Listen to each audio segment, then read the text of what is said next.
राम नाम रटे तो तेरो माया जाल कटेरो, तेरो माया जाल कटेरो निंदिरा। बेच दूं कोई ले तो निंदिरा, बेच दूं कोई ले तो निंदिरा, बेच दूं कोई ले तो। राम ही राम रटे तो तेरो माया जाल कटे, ओ तेरो माया जाल कटे ओ निंदिरा। बेच दूं कोई ले तो निंदिरा, बेच दूं कोई ले तो निंदिरा, बेच दूं कोई ले तो। भाव राख सत्संग में बैठो, चित में राखो चेतो, चित में राखो चेतो। हाथ जोड़ चरणा में लिपटो, हाथ जोड़ चरणा में लिपटो। जे कोई संत मिले तो निंदिरा, बेच दूं कोई ले तो निंदिरा, बेच दूं कोई ले तो निंदिरा, बेच दूं कोई ले तो। राम ही राम रटे तो तेरो माया जाल कटे ओ निंदिरा। बेच दूं कोई ले तो निंदिरा, बेच दूं कोई ले तो निंदिरा, बेच दूं कोई ले तो निंदिरा, बेच दूं कोई ले तो। नमस्कार मेरे प्यारे भाइयों, मेरे परम पिता परमात्मा के प्यारे जीव हंसों। मैं बंदी छोड़ से यही अरदास करता हूं कि आप सब मेरे भाइयों का विवेक पहले से ज्यादा और ज्यादा और ज्यादा से ज्यादा बढ़ता ही जाए, और ऐसी कोई दुविधा ना रहे जो मेरे भाइयों को 1% भी भ्रम में डाल सके। मैं मालिक से यही अरदास करता हूं कि एक एक बात आपके ऐसे समझ में आने लग जाए कि सारे भ्रम स्वयं ही दूर हो जाए। मैं मालिक से यही अरदास करता हूं क्योंकि आप सब मेरे भाई मुझे जान से भी प्यारे हैं। मैं कभी नहीं चाहूंगा कि मेरा एक भी भाई जात के नाम पे, धर्म के नाम पे कभी किसी से झगड़ा करे, क्योंकि मैंने हर सत्संग में यही फोकस किया है कि ये झगड़े का कारण क्या है। झगड़े का कारण है 52 अक्षर। अगर आप इन अक्षरों को हटा दो तो ना तो कोई जात का नाम है, ना ही किसी धर्म का नाम है, ना ही किसी देश का, ना ही किसी भगवान का नाम होगा। सारे नाम इन 52 अक्षरों के द्वारा ही पैदा होते हैं और इन 52 अक्षरों के लय के साथ ही खत्म हो जाते हैं। हम केवल और केवल 52 अक्षरों के पीछे लग के एक दूसरे से वैर विरोध करते हैं, जबकि परमात्मा ने कोई कमी नहीं छोड़ी हम में। सबको हाथ पैर आंख नाक कान दिए हैं, सबको 5 तत्वों का शरीर दिया है, सबके पास सब कुछ है, बस हम कर्मों के अनुसार दुख भोग रहे हैं।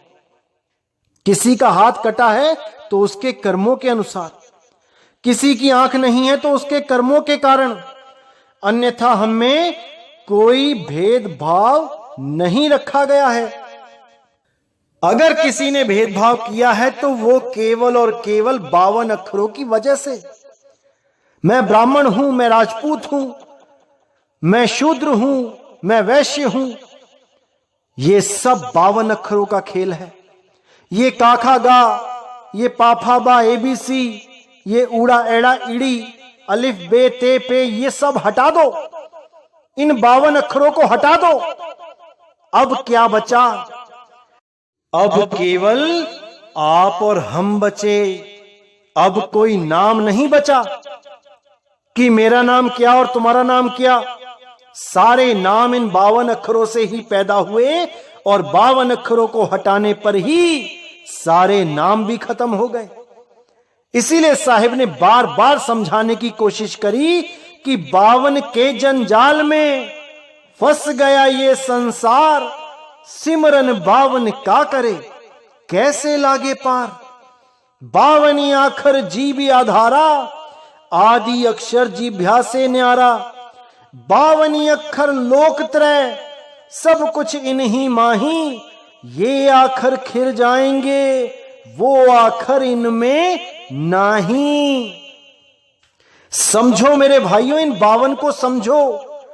ये 52 ही हमें एक दूसरे से दूर करने पे मजबूर कर देता है। अगर इन 52 को हम सही तरीके से यूज करें तो इससे अच्छा भी कुछ नहीं है। हम एक दूसरे से प्रेम भी कर सकते हैं, हम एक दूसरे से भाईचारा भी बढ़ा सकते हैं, हम एक दूसरे के भाव जान सकते हैं, हम एक दूसरे को बता सकते हैं कि हमें क्या वस्तु चाहिए। 52 का भी बहुत बड़ा सहयोग है। लेकिन यही 52 तब विनाशकारी हो जाता है जब हम इन्हीं 52 के चक्कर में झगड़ा करने लग जाते हैं। जात के नाम पे झगड़ा, धर्म के नाम पे झगड़ा, भगवानों के नाम पे झगड़ा। बस इसी झगड़े को खत्म करने के लिए इस पंथ का उजागर हुआ है। परमात्मा ने अपार कृपा करके इस पंथ को उजागर करवाया है ताकि ये सारा झगड़ा शांत हो जाए और हम सब एक हो जाएं, क्योंकि हम सब एक ही हैं। केवल इन 52 अक्षरों की वजह से अलग अलग हुए पड़े हैं, झगड़ा करते हैं, लड़ते हैं, मारते हैं, केवल 52 अक्षरों की वजह से। तो मेरे भाइयों, इन 52 अक्षरों को अच्छी तरह समझो। और जो मेरे भाई अभी नया नया सत्संग सुनना शुरू किए हैं, अभी अभी आए हैं, उनसे अनुरोध है कि 1 नंबर से स्टार्ट करें और धीरे धीरे धीरे बढ़ते चले जाएं। 1 के बाद 2, 2 के बाद 3, 3 के बाद 4 करते करते आगे बढ़ें। आपको हर चीज समझ में आने लग जाएगी। कुछ भी ऐसा नहीं रहेगा जो नहीं समझ में आएगा। बस सत्संग को गहराई से सुनते रहो, समझते रहो और अपने विवेक को बढ़ाते रहो। धीरे धीरे धीरे करके आप मंजिल तक पहुंच ही जाओगे। कोई आपको रोकने वाला नहीं है। बस एक बात याद रखना कि सत्संग को निष्पक्ष भाव से सुनना और समझना है। कभी भी मन में यह मत लाना कि मेरे गुरुजी ने तो कुछ और कहा था, ये तो कुछ और कह रहे हैं, मैं इनका सत्संग नहीं सुनूंगा। ऐसा कभी नहीं होवे। अगर ऐसा हो गया तो समझ लेना कि आपने खुद के साथ ही पक्षपात कर दिया। क्योंकि कबीर साहब ने बोला है, सब काहू का लीजिए साचा शब्द निहार और पक्षपात मत कीजिए, कहें कबीर विचार। जो मूल ज्ञान है, जो परम ज्ञान है, उसमें कभी पक्षपात नहीं करना चाहिए। उसको सुनना चाहिए, समझना चाहिए और विवेक के द्वारा ग्रहण करना चाहिए। क्योंकि इसी में ही हमारी आत्मा की भलाई है, इसी में हमारा आत्म कल्याण है। नहीं तो वापस 184 में जाना पड़ेगा। फिर से वही शेर, हाथी, घोड़े, चीते यही बनते हुए फिर से वापस यहीं आना पड़ेगा। और अगर फिर भी नहीं समझे तो दोबारा फिर इन्हीं योनियों में जाना पड़ेगा। इसलिए मेरे भाइयों, पूरा विवेक लगा दो, पूरा विवेक लगा दो, लेकिन इस जन्म को बर्बाद मत होने देना, मत होने देना। तो मेरे भाइयों, आज हम जो वाणी खोलेंगे वो नवल साहिब जी की वाणी है। बहुत प्यारी वाणी है, बहुत विवेक जागृत करने वाली वाणी है। आपने इसको अच्छी तरह समझना है और पूरे विवेक को जगा के इस सत्य को ग्रहण करना है। तो क्या कहती है वाणी? साधो भाई पूरब देश हमारा, जो कोई आवे फिर नहीं जावे, सदा आनंद अपारा। तो नवल साहिब कहते हैं यहां पे कि पूर्व देश हमारा, जो मेरा देश है, जो हमारा देश है, वो पूर्व का है। यानी ये वो देश नहीं है हमारा जहां पे हम आ गए हैं, इस 3 लोक में आ गए हैं। ये हमारा देश नहीं है। ये मन और माया का देश है, ब्रह्म और माया का देश है, जहां पे हम आ गए हैं। अब हम यहां से वापस नहीं जा पा रहे। बस यही जन्म मरण का चक्र है। एक बार ऐसा आए कि वापस जा ही नहीं पाए। इसीलिए संत महात्मा हमें बार बार याद दिलाते हैं कि चलो रे हंसा, अपने देश को रहना नहीं, देश बेगाना है। यह धरती कागज की पुड़िया, अरे बूंद पड़े घुल जाना है। चलो मेरे हंसा, अपने देश को उडारी मारो। तो आगे कहते हैं, जो कोई आवे फिर नहीं जावे, सदा आनंद अपारा। जो एक बार वहां चला गया वो फिर वापस नहीं आता। वो अपने आनंद में रहता है, अपने स्वरूप में स्थित हो जाता है। फिर वो ना कहीं आता है और ना कहीं जाता है। अरे आवे ना जावे, जन्मे नहीं मरे, सो निज पीव हमारा हो। हमारा जन्म जन्म का भटकना खत्म हो जाता है और हम अपने सत्य स्वरूप में स्थित हो जाते हैं। उस परम आनंद में सदा सदा के लिए स्थिर हो जाते हैं। फिर ना कहीं आना ना कहीं जाना, आपे में आप समाना। फिर हमारी स्थिति ऐसी हो जाती है, अब कहीं नहीं जाना, कहीं नहीं आना, बस अपने निज स्वरूप में स्थित रहना। तो आगे कहते हैं, सच्चिदानंद अद्वैत अखंडा, नहीं माया विस्तारा। ज्योति निरंजन वह नहीं पहुंचे, वह नहीं शब्द ओंकारा।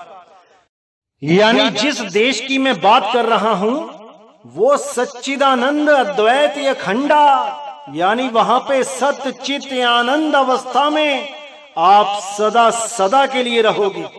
अद्वैत यानी वहां दो नहीं होंगे, वहां पर आप ही आप होगे। वहां पर एक ही स्वरूप होगा, वहां दो नाम की कोई चीज नहीं होगी। सच्चिदानंद अद्वैत अखंडा, वो देश कभी खंडित नहीं होगा। वहां पर प्रलय महाप्रलय नहीं होगी।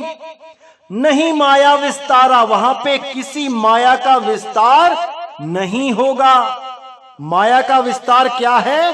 त्रिगुणी माया। वहां पर रजोगुण सतोगुण तमोगुण का प्रभाव नहीं होगा। वहां पर कोई पैदा नहीं होता, वहां कोई मरता नहीं है, वहां कोई शरीर नहीं होगा, वो शरीरों से न्यारा है। वहां कोई इंद्रियां नहीं होंगी, वो इंद्रियातीत है। वहां कोई अवस्थाएं नहीं होंगी, वो सारी अवस्थाओं से परे है। क्योंकि बहुत से लोग इन अवस्थाओं में भी उलझा देते हैं। जागृत स्वप्न सुषुप्ति तुरिया तुरियातीत। बहुत से लोग तुरिया पद को सत्य मान बैठते हैं और हृदय चक्र में ध्यान लगाते हैं, हृदय कमल में ध्यान लगाते हैं। यह भी अज्ञान ही है, इसको भी त्याग देना है। तुरियातीत पद से भी न्यारे हो जाना है, तब जाके इस अवस्था को प्राप्त कर पाओगे। और ये अवस्था केवल विहंगम चाल से मिलती है। अरे शब्द विहंगम चाल हमारी, कहें कबीर सतगुर दई तारी। खुले कपाट शब्द झनकारी, वो पिंड यंड के पार। सो देश हमारा है, करने नो दीदार, महल में प्यारा है। तो इसको अच्छी तरह समझना है कि क्या बता रहे हैं नवल साहिब जी। तो कहते हैं, ज्योति निरंजन वहां नहीं पहुंचे, वहां नहीं शब्द ओंकारा। कि ज्योति निरंजन भी वहां नहीं पहुंच पाए और ना ही कोई भी ओंकार शब्द का जाप करके वहां पहुंच सकता है। कोई नहीं पहुंच सकता। तो आगे कहते हैं, 4 धाम नहीं योग 21, नहीं रवि शशि तारा, 3 ताप नहीं 5 विकारा, नहीं वहां सोहम उच्चारा। कि चारों धाम की यात्रा करने के बाद भी आप वहां नहीं पहुंच पाओगे, ना ही कितने ही योग कर लो, 2100 योग कर लो, तब भी नहीं पहुंच पाओगे। ना वहां कोई सूर्य है, ना वहां कोई चांद है, ना वहां कोई तारा है, क्योंकि ये सब माया का ही पसारा है। 3 ताप नहीं 5 विकारा, वहां 3 ताप भी नहीं है, ना ही वहां पे ये 5 विकार है, काम क्रोध लोभ मोह अहंकार। क्योंकि जब शरीर ही नहीं है तो विकार कहां से होंगे, जब शरीर ही नहीं है तो गुण कहां से होंगे। बहुत से लोग ये सोचते हैं कि मैं तो गुण अर्जित कर रहा हूं, मैं गुणी हो जाऊंगा, मेरी मुक्ति हो जाएगी। अरे भाई, जब तत्व है तभी गुण है, जब तत्व ही नहीं है तो गुण कहां से आए। जो भी गुणों के पीछे पड़ जाते हैं वो तत्वों से अलग नहीं हो सकते। तत्वों से अलग होने के लिए केवल और केवल आत्म ज्ञान की जरूरत है, जिसके लिए कृष्ण जी ने साफ बोला 3 अध्याय 17वें श्लोक में कि हे अर्जुन, बहुत से तंत्र मंत्र जंत्र योग आदि बहुत से ग्रंथों में उनका जिक्र है, और बहुत से योगी इन्हीं को करते हुए अपने जीवन को आगे बढ़ाते हैं। लेकिन जो भी आत्म ज्ञान में निष्ठा करता है, जो भी आत्म ज्ञान को प्राप्त करता है, जो भी आत्मा में स्थिर हो जाता है, उसके लिए ये कर्म कर्तव्य लागू ही नहीं होते। उसको कुछ करने की जरूरत नहीं है, कोई जप नहीं, कोई तप नहीं, कोई क्रिया कर्म नहीं, कोई पूजा पाठ नहीं, कोई तीर्थ व्रत, कुछ नहीं। बस अपनी आत्मा में स्थिर होके वो उस परमात्मा का अनुभव करे, बस इससे ज्यादा कुछ नहीं। और 3 अध्याय के 18वें श्लोक में क्या बोला कि हे अर्जुन, जो अपनी आत्मा में स्थित हो जाते हैं वो स्थित प्रज्ञ किसी और के सहारे नहीं रहते। उन्हें अब किसी के सहारे की जरूरत नहीं है, वो स्वयं सिद्ध हैं, वो स्वयं आत्म ज्ञानी हैं। अब उन्हें ना तो कहीं आना होता है और ना ही कहीं जाना होता है, वो अपनी आत्मा में ही सदा सदा के लिए स्थित हो जाते हैं। बस यही ज्ञान आपने समझना है। ये सब प्रकार के ज्ञानों में श्रेष्ठ ज्ञान है। इस ज्ञान को समझने के बाद आपका आध्यात्मिक जीवन शुरू होता है। आप पहला कदम चलते हो अपनी आत्मा की ओर, और सारी दुनिया के जितने भी जाल हैं उन सब से आप अपना पीछा छुड़ा लेते हो। अब केवल अपनी आत्मा में स्थित होना ही आपका परम लक्ष्य हो जाता है। ना किसी से कोई झगड़ा, ना किसी से कोई बैर। और इस दुनिया में ऐसा कोई इंसान नहीं, कोई जीव नहीं जहां आत्मदेव स्थित नहीं है। आत्मदेव को जानना है, आत्मदेव को प्राप्त करना है। आत्मदेव को प्राप्त करके ही हम सदा सदा के लिए मुक्त हो जाएंगे इन संसार से, इन शरीरों से। किसी के साथ कोई वैर विरोध रहेगा ही नहीं। बस हमने इसी पे अटल होना है। तो साहिब कहते हैं, आत्म ज्ञान बिना नर भटके, कभी मथुरा कभी काशी। कहीं भटकने की जरूरत नहीं रहेगी। जो कृष्ण जी ने बोला है, जो कबीर साहब ने बोला है, जो अन्य संतों ने बोला है, उस पे टिक जाओ, उस पर अटल होके टिक जाओ। फिर सारे भरम दूर हो जाएंगे, हर चीज प्राप्त हो जाएगी। कुछ भी ऐसा शेष नहीं रहेगा जो बकाया रह जाए, क्योंकि हाथी के पांव में सबका पांव। तो कहते हैं तीनों प्रकार के ताप नहीं वहां पे, ना 5 विकार, और नहीं वहां सोहम उच्चारा। यानी कि कोई सोहंग सोहंग करके सोचे कि मैं वहां पहुंच जाऊंगा, सोहंग मंत्र जप के वहां पहुंच जाऊंगा, कभी नहीं पहुंच सकते। क्योंकि साहिब कहते हैं सोहंग सोहंग जपी मुआ, मिथ्या जन्म गवाया। जो भी सोहंग सोहंग का जाप कर रहे हैं जन्म मिथ्या ही जा रहा है। क्योंकि सोहंग कोई जाप नहीं है, सोहंग वस्तु का नाम है। उस वस्तु को ढूंढो जिसका नाम सोहंग है। इसीलिए साहिब ने बोला जो जन होंगे जौहरी, रतन लेंगे बिल गाए, और सोहंग सोहंग जपी मुआ, मिथ्या जन्म गवाए। जो जौहरी होगा वो निवेड़ा कर लेगा कि मैंने सोहंग जपना है या सोहम अवस्था को प्राप्त करना है। उस वस्तु को जान के, जिस वस्तु के बारे में साहिब कहते हैं अरे वस्तु कहीं और ढूंढे कहीं, कैसे लागे हाथ और गुप्त वस्तु तब मिले जब भेदी लीजे साथ। जन्म जन्म से उस वस्तु को ढूंढते हुए हम यूं ही भटक रहे हैं और वो वस्तु प्राप्त नहीं हो रही है। क्योंकि हमें जितने भी गुरु मिल रहे हैं ये वस्तु का नाम जपाने वाले मिल रहे हैं, वस्तु का भेद बताने वाला कोई नहीं मिल रहा। इसीलिए हम भटक रहे हैं, इसीलिए हम बार बार जन्म मरण में गोते खा रहे हैं। अब अगर हमें ऐसा कोई सतगुरु मिल जाए जो हमें उस वस्तु का लखाव करा दे तो मेरे भाई हमारा जन्म सफल हो जाएगा। कोई नहीं रोक सकता मुक्त होने से। पर हमें वस्तु का ज्ञान ही नहीं है, हमें वस्तु का बोध ही नहीं है। और कोई अगर वस्तु की बात करे तो सारा जगत उसका बैरी हो जाता है। क्योंकि सारा जगत जपने में ही संतुष्ट है, वो 52 अक्षरों को पकड़ने में ही संतुष्ट हैं। 52 अक्षर छोड़ने की बात करो तो उनको लगता है कि हमारी दुनिया ही लूट ली इसने, तो हमारे तो भगवान ही छीन लिए इसने। अब हम कोई नाम ही नहीं जपेंगे तो भगवान को खुश कैसे करेंगे। ये दुविधा उनके मन में आ ही जाती है। लेकिन मेरा पूरा यकीन है जिसने हमारे सत्संग 1 नंबर से सुनने शुरू कर दिए उसके मन में 1% भी ये भ्रम नहीं आएगा।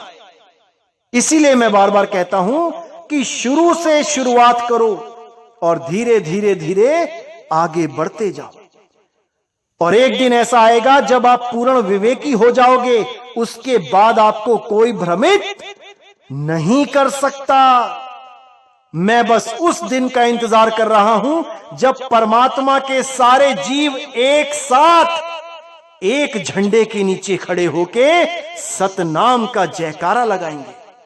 मैं बस उस दिन का इंतजार कर रहा हूं जब पूरा विश्व एक भाषा का, एक झंडे का, एक भगवान परमात्मा अल्लाह वाहेगुरु एक का समर्थन करेगा। इन 52 अक्षरों में नहीं उलझेगा, वो सबको एक करके मानेगा। बस समझ जाना मेरे भाई कि नए युग की शुरुआत हो गई है, नया संसार बनने वाला है। अब कोई भी किसी को भी 52 अक्षरों के जाल में नहीं उलझा पाएगा। 52 अक्षरों का सहारा लेके, भगवानों के नामों का सहारा लेके, अल्लाह वाहेगुरु गॉड के नामों का सहारा लेके भ्रमित नहीं कर पाएगा, लड़ा नहीं पाएगा। क्योंकि हम सबका मालिक एक है। बस उस मालिक को प्राप्त करना ही हमारे जीवन का परम लक्ष्य है, ना कि अपने मालिक के नाम के पीछे लड़कर अपने ही मालिक के दूसरे बच्चों का सर फोड़ना हमारा लक्ष्य है। कभी नहीं, ऐसा तो कभी सपने में भी नहीं करना है।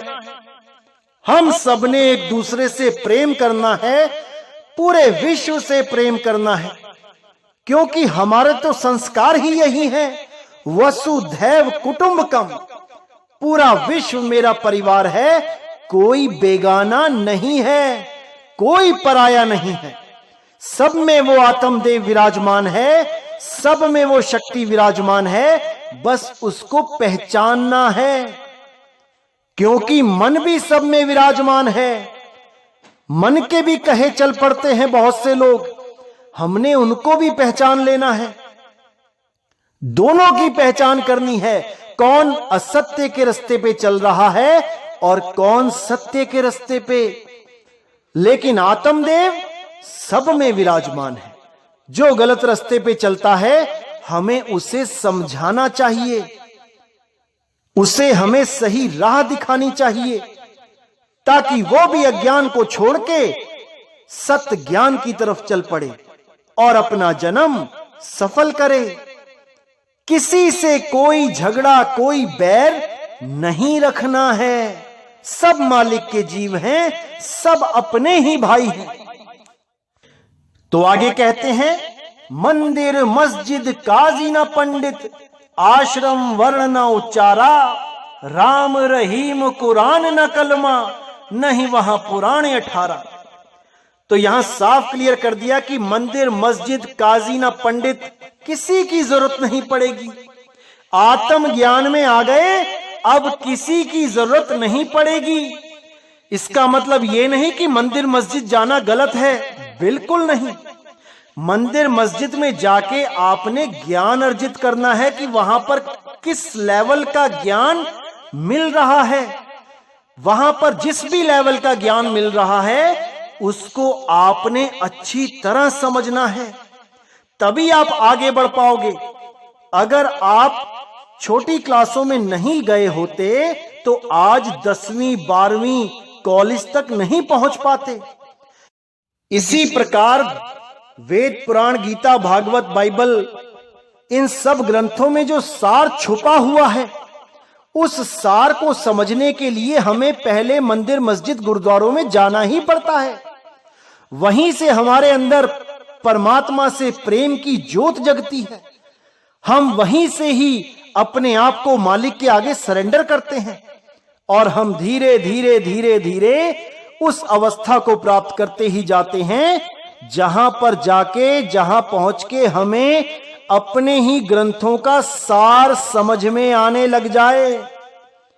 तब हमारी उन्नति होती है। तब परमात्मा देखता है कि हां, अब ये आगे बढ़ने के लिए तैयार है। तब उसके जीवन में गुरु आते हैं और उसको आगे का मार्ग बताते हैं। तो वाणी में क्या कहते हैं, मंदिर मस्जिद काजी न पंडित, आश्रम वर्ण न उच्चारा, राम रहीम कुरान न कलमा, नहीं वहां पुराण 18। उस आत्म ज्ञान को प्राप्त करने के बाद आपको किसी भी वस्तु की कोई जरूरत नहीं रह जाती, क्योंकि गुरु ग्रंथ साहब में भी बोला है, आत्म में राम, राम में आत्म। अगर परमात्मा को ढूंढना है, उस राम अल्लाह वाहिगुरु को ढूंढना है, तो आत्मा में ढूंढो। शुद्ध चैतन्य स्वरूप आत्मा में स्थिर हो जाओ, उसका वास वहीं पे है। तो आगे कहते हैं, नारद सारद शेष महेश नाही, निर्भय केवल सत सारा, कह नव लो वो देश निचिंता, सत्य संत पुकारा। यानी आत्म ज्ञान में आकर ही आप निर्भय पद को प्राप्त कर सकते हो, जहां पर मृत्यु का भय ना हो, क्योंकि आप अभ्यास करते हुए पहले ही शरीर से बाहर आना शुरू कर देते हो। शरीर से बाहर यानी विदेही अवस्था में आना शुरू कर देते हो, और जैसे ही आप उस विदेही अवस्था में टिक जाते हो, उसके बाद मृत्यु का भय खत्म हो जाता है। फिर आप 3 लोक को पार कर जाते हो। इसी को गुरु ग्रंथ साहब में चौथा पद बोला गया है। इन तीनों पदों को छोड़ के चौथे पद में आप स्थित हो जाते हो, और वही निर्भय पद है। इसी के लिए बोला, कह नव लो वो देश निचिंता, यानी जहां किसी चिंता का कोई स्थान ही नहीं, वो देश ही निचिंता है, वो देश ही बेगम देश है जहां कोई गम नहीं। सत्य संत पुकारा, सच्चे संतों ने उस चौथे पद, उस विदेही अवस्था के लिए पुकारा है, ना कि तुम्हें तुम्हारे ही इस तीन लोक में, इस शरीर में ही ध्यान लगवा देना है। कोई त्रिकुटी में ध्यान लगा के बैठ गया, कोई कंठ में ध्यान लगा के बैठ गया, कोई नाक पे ध्यान लगा रहा है, कोई नाभि में ध्यान लगा रहा है, कोई श्वासों में सोहंग सोहंग कर रहा है, कोई हृदय में आत्मा का स्थान समझ के बैठा है कि हृदय में आत्मा रहती है। ऐसे ही अज्ञानी लोग इस जीव को इस शरीर में बांध देते हैं। जिस देश से वो आया है उस देश की खबर नहीं है, और जिस देश में वो फंस गया है उसी देश में उसका असली घर बता देते हैं। यही दुविधा है। जब अपने इस शरीर के अंदर ही परमात्मा ढूंढोगे तो शरीर छूटने पे जाओगे कहां? इस शरीर में तो तुम्हें एक सेकंड के लिए भी नहीं रहने दिया जाएगा। शरीर पूरा होते ही, समय पूरा होते ही तुम्हें बाहर निकलना पड़ेगा, और बाहर निकलने के लिए 9 दरवाजे खुले हुए हैं। इन 9 दरवाजों से निकलना ही पड़ेगा। 2 आंख के छिद्र, 2 नाक के छिद्र, 2 कान के छिद्र, मुंह और लिंग गुदा, इनमें से निकलना ही पड़ेगा। ऐसा कोई जीव नहीं जो इनमें से ना निकले। और जो योगी योगेश्वर होते हैं, जो प्राणों की साधना कर लेते हैं, सोहंग सोहंग जप लेते हैं, वो 10वें द्वार को तोड़ के निकल जाते हैं ऊपर ब्रह्मांड में, वो भी वापस आते हैं। अब जो असली सत्य साधक हैं वो ना तो इस शरीर में ध्यान लगाते हैं और ना ही 10वां द्वार फोड़ के ऊपर ब्रह्मांड में जाते हैं, वो अपने स्वरूप में सिद्ध हो जाते हैं। अब बस करना क्या है कि कोई भेदी गुरु मिले जो उसके स्वरूप का लखाव करा दे, उस अखंड नाद का लखाव करा दे, ताकि सूरत इन 52 अक्षरों, इन नकली नामों, इस नकली घर को छोड़ के अपने स्वरूप में स्थित होने के लिए निकल पड़े, और एक दिन मालिक की कृपा से अपने स्वरूप में स्थिर हो जाए। उसके बाद उसको ये आना जाना नहीं पड़ता, कहीं नहीं जाना, अपने स्वरूप में रहना है, सदा सदा के लिए रहना है, अनंत समय के लिए रहना है। लेकिन जो गुरुआ लोग ना तो अपने स्वरूप को जानते हैं, ना ही शिष्य के स्वरूप को जानते हैं, और घूम घूम के देश विदेश में बड़े बड़े आश्रम बना के प्रचार भी करते हैं, और अपने शिष्यों को क्या बताते हैं कि मैं तुम्हारा गुरु हूं, जब भी ध्यान पे बैठना है तो मेरे शरीर की, मेरे चेहरे की, मेरे स्वरूप की साधना करनी है, यानी मुझे अपने ध्यान में एकाग्र करना है, मेरे शक्ल पे ध्यान को एकाग्र करना है। और शिष्य बेचारा उस गुरु की शक्ल को ध्याता रहता है, ध्याता रहता है, उसमें अपनी सूरत को एकाग्र करता रहता है। वो नादान ये भी नहीं जानता कि वो कर क्या रहा है। अरे भाई, वो इंद्रिय ज्ञान है। तुम आंखों, कानों, नाक, गालों, बालों, चेहरों के चक्कर में पड़ गए हो मेरे भाई। तुम शब्द के पास नहीं जा रहे हो, तुम शक्ल के पास जा रहे हो, और वो भी केवल वही जा पा रहे हैं जो आंख वाले हैं। जो अंधे हैं उनका क्या उनको परमात्मा नहीं मिलेगा? यही भरमजाल है, यही भरमजाल है जो सारे समाज में फैला दिया गया है। कोई भी गुरु ले लो, किसी भी पंथ का, वो अपने शरीर को ही परमात्मा घोषित करने में लगा है। वो यही वादे कर रहा है कि मैं ही लेने आऊंगा, परमात्मा मेरा रूप धारण करके तुम्हें लेने आएंगे। क्यों भाई, परमात्मा का अपना रूप नहीं है क्या परमात्मा की कोई अपनी शक्ल नहीं है जो आपकी ही शक्ल में लेने आएंगे? ऐसा मूर्ख बना दिया है लोगों को कि क्या बताएं। लेकिन मेरे भाइयों, अब आपने हर चीज को समझ जाना है, क्योंकि एक समय ऐसा आता है जब पूरे विश्व की जागृति का समय होता है, और वो समय आ चुका है मेरे भाइयों, समय आ चुका है। हमने शब्द गुरु और देह गुरु में फर्क जान लेना है कि क्या फर्क है। गरीबदास जी महाराज छुड़ानी धाम वाले अपनी वाणी में कहते हैं कि दादू का पिंजरा पड़ा और वो नानक की देह, इनमें सतगुरु कौन है, मोह को बड़ा संदेह। जो लोग शरीरों को गुरु मान के बैठे हैं, अब इनमें से किसको गुरु कहोगे? अगर इनको गुरु कहते हो तो ये तो मृत अवस्था में पड़े हैं, यानी आपका गुरु ही मर गया, तो आपको कौन बचाएगा?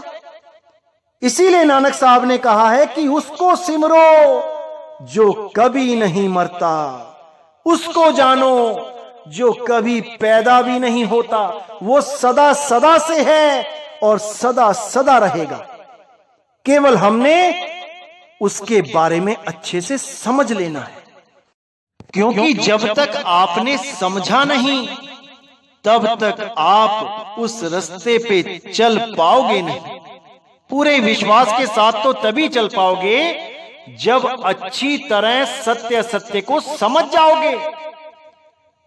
इसीलिए साहिब ने कहा, सार शब्द हम भाग सुनाया और मूर्ख जीव समझ नहीं पाया।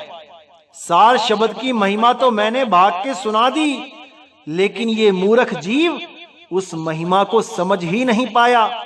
वो आज भी सार शब्द को कोई 52 अक्षरी नाम या वो आ समझ रहा है। वो कई लोग तो आ को पकड़ के बैठे हैं, सार शब्द इसी को मान लेते हैं। ऐसे मूर्खों का कुछ नहीं हो सकता, क्योंकि ये तो अनुभव का विषय है, ना कि गला फाड़ के आ चिल्लाने का विषय है। और जब आप उसको जान जाओगे कि वो क्या है, तो अपने आप ही समझ जाओगे कि वो आ से कितना भिन्न है। ये सब अनुभूति ज्ञान है, ये वो ज्ञान नहीं है कि गुरु ने बोल के दे दिया कि आ यही सार शब्द है और चेले ने सुन लिया और हो गया सार शब्द का ज्ञान। ऐसा बिल्कुल नहीं है। जैसे कोई रेलगाड़ी की आवाज निकाल के बोले कि रेलगाड़ी ऐसे चलती है, छुक छुक छुक। अब अगर आप यही पकड़ के बैठ जाओगे कि रेलगाड़ी छुक छुक छुक करके चलती है, तो भाई सत्य तक कभी नहीं पहुंच पाओगे। आपने गुरु के मुंह से छुक छुक सुन लिया और आप चुप करके बैठ गए कि हाँ मुझे तो ज्ञान हो गया। अरे भाई, गुरु सैन देता है कि स्टेशन की तरफ जा, वहां जाके देख, ट्रेन खड़ी मिलेगी और उसकी आवाज सुन के तुझे बोध हो पाएगा कि ट्रेन की आवाज कैसी होती है। ये जो मैंने बोल के छुक छुक बताया है, ये तो एक संकेत मात्र है, और ये संकेत भी मैं केवल उसी को दे सकता हूं जिसके कान हैं, जिसकी कान रूपी इंद्री कार्य कर रही है। बहरों को छुक छुक भी नहीं बताया जा सकता, तो क्या बहरे कभी मुक्त नहीं हो पाएंगे? क्या उन्हें कभी सार शब्द का बोध नहीं हो पाएगा? ऐसा मूर्ख बना दिया है इन लोगों ने। लेकिन मेरे भाई, आपने पूरा विवेक लगाना है, पूरा विचार करना है कि सत्य क्या है, असत्य क्या है। कबीर साहब का सिद्धांत कभी ये नहीं रहा कि कोई भी गुरु मुंह से बोल के बताए सार शब्द कैसा होता है। कबीर साहब का तो बस यही सिद्धांत है कि सुरत बांध स्थिर करो, आठों पहर हुजूर। जो स्थान आपको बताया जाएगा उसमें आपने अपनी सुरत को आठों पहर स्थिर करना है। शब्द गुरु तो वहां पहले से ही प्रकट है और आपकी सुरत स्वयं ही शब्द गुरु को पहचान लेगी, क्योंकि वो आनंद का सागर है। जैसे ही वो परम आनंद को प्राप्त करेगी, वो खुद निहाल हो जाएगी, वो खुद समझ जाएगी कि मुझे क्या प्राप्त हुआ है। और अगर 1% भी संशय रहा, तसल्ली नहीं हुई, तो समझ जाना मेरे भाई, अभी शब्द गुरु मिला ही नहीं है। बहुत से लोग कुछ और ही सुन के आ जाते हैं और कहते हैं हमें कुछ सुनाई दिया जी, क्या वही शब्द है? और परम आनंद की बात करो, आनंद की बात करो तो कुछ भी नहीं है। तो काल भगवान बहुत जोर लगाता है कि कैसे भी मैं इस सूरत को फंसा दूं, लेकिन परमपिता परमात्मा जब दया करते हैं तो सूरत को चुंबक की तरह खींच लेते हैं और अपने में स्थिर कर लेते हैं। तब उसको किसी से पूछना नहीं पड़ता कि जो मुझे प्राप्त हुआ है क्या वही शब्द गुरु है। वो खुद समझ जाती है, वो खुद जान जाती है, क्योंकि वो संतुष्ट हो जाती है, वो सहज हो जाती है। तो मेरे भाइयों, अच्छी तरह समझना है कि हमें कहां भ्रमित किया जा रहा है, क्योंकि मैं नहीं चाहता कि मेरा एक भी भाई अब दोबारा भ्रमित होके 84 में चला जाए। मैं कभी नहीं चाहता। तो मेरे भाइयों, पूरा विवेक लगा के सत्संग सुनना है, सत्य असत्य का निबेड़ा करना है, क्योंकि आप ही अपने आप को बचा सकते हो इस काल के जाल से। अपने आप को स्वयं ही बचाना है। गुरु तो केवल दाव देगा, गुरु तो केवल रास्ता बताएगा, चलना आपने ही है।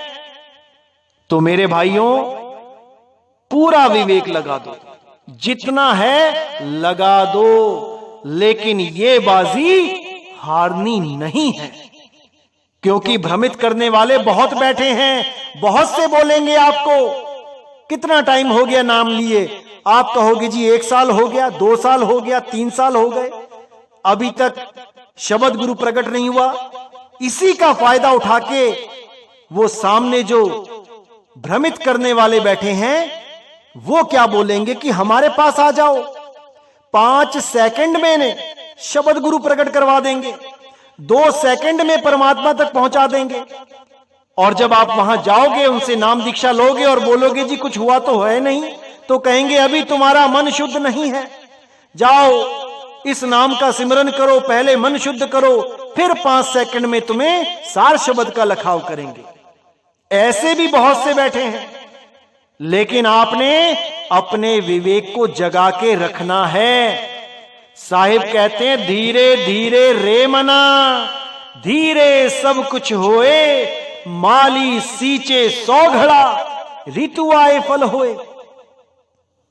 माली बीज बोएगा, पौधा बनेगा, फल मिलेगा, इसमें कोई शक नहीं। सारे ही माली यही बोलेंगे कि ऐसे ही फल मिलता है, पेड़ लगा के ही फल मिलता है, कोई शक नहीं।